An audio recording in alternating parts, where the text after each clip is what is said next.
Now let's look at these 4 initials. And first, how do you say them in English sound? It is D, T, N, L. Now, in order to turn it into Chinese initials, you just add sound after each of them. Can you try it first? So it should be D, T, N, L. Alright, now read after me. D, T, N, L. Now let's look at them in words. D, 打 跟我读 read after me.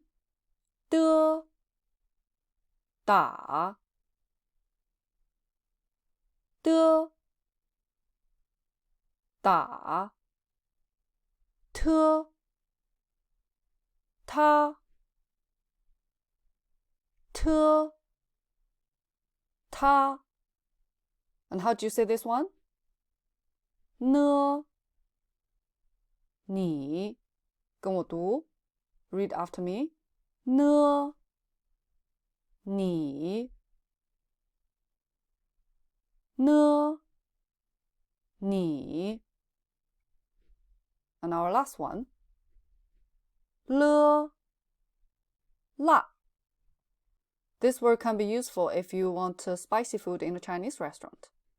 跟我读 了 la 了 la